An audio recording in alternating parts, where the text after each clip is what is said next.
You finally get the thing you wanted for years, the job, the relationship, the house, the number on the scale, and for a few days, it feels exactly like you imagined. Then something strange happens. It stops feeling like anything at all. You're standing in the kitchen of the house you saved 5 years for, and you're thinking about what to cook for dinner. You're next to the person you used to dream about texting back, and you're scrolling your phone instead of looking at them. Nothing's wrong. It's just quiet, ordinary, already old, and a small, uncomfortable question starts forming underneath everything else. If this doesn't make me happy, what will? Most people answer that question by chasing the next thing, a bigger apartment, a better relationship, a higher number. They assume the last goal simply wasn't big enough, so they set a new one, hit it, feel that same flicker of joy, and watch it fade again, right on schedule. Here's what almost nobody tells you. That fading isn't a personal failure. It's not that you're broken or ungrateful or incapable of contentment. It's something your brain is doing on purpose, and it's been doing it since long before you were born. Psychologists have a name for it, hedonic adaptation. It's the tendency for any emotional high, good or bad, to return to a baseline over time.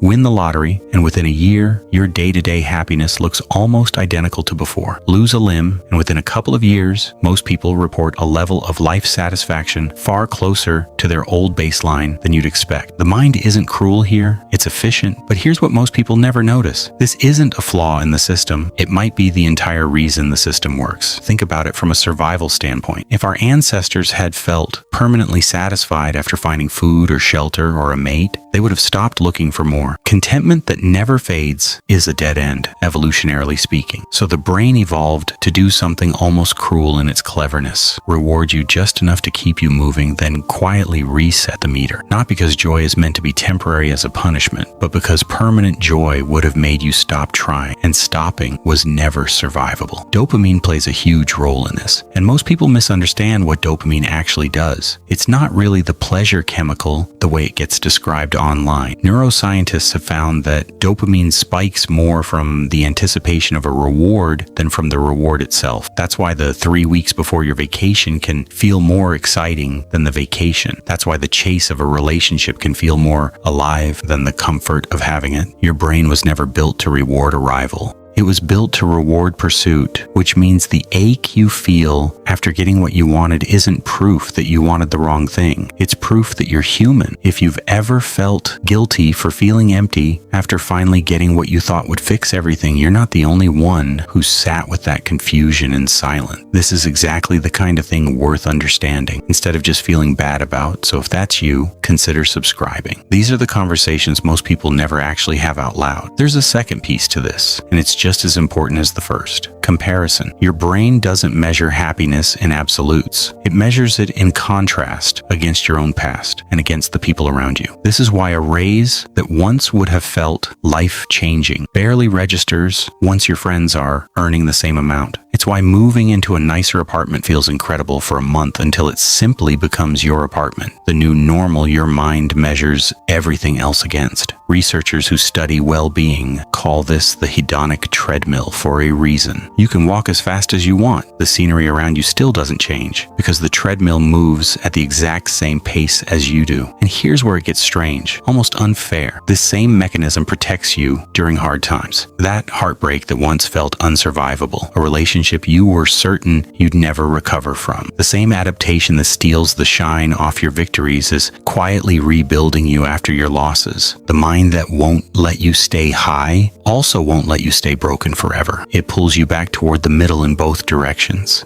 That's not cruelty, that's mercy wearing an inconvenient disguise. So if joy is always going to fade back to baseline, what's the point of chasing anything? This is where most self-help content gets it wrong. It tells you to stop wanting things, to detach, to find peace by wanting nothing at all. But that's not what the research actually points to. The people who report the highest long-term life satisfaction aren't the ones who stopped chasing goals. They're the ones who stopped expecting the goals to feel permanent. They enjoy the mountain while they're climbing it, and they don't panic when the view stops feeling new. They know the fading isn't a sign that something's wrong with them. It's just the terms of being alive. There's a quieter kind of happiness underneath all this, one that doesn't spike and crash the way achievement does. Psychologists sometimes separate it from pleasure entirely. calling it eudaimonic well-being, the kind that comes from meaning, connection, growth, and purpose, rather than a single hit of reward. It doesn't feel like fireworks. It feels more like a low, steady warmth. And unlike the thrill of getting what you wanted, it adapts much more slowly because it was never built on novelty in the first place. Maybe that's the actual answer. Not to stop wanting the next chapter of your life, not to fake contentment you don't feel, but to stop being surprised when the high fades and to start building something underneath it that was never dependent on staying high in the first place. So the next time you get the thing you've been chasing and the shine wears off faster than you expected, try not to read it as loss. It isn't proof the goal was wrong. It's proof your mind is doing exactly what it was built to do. Reset you so you keep reaching, so you keep growing, so you never stop moving toward whatever's next. The house is still the house. The relationship is still the relationship. It's just become familiar, and familiar was never the enemy. It was just never going to feel like the beginning again. Maybe that's not something to fix. Maybe that's just something to finally understand.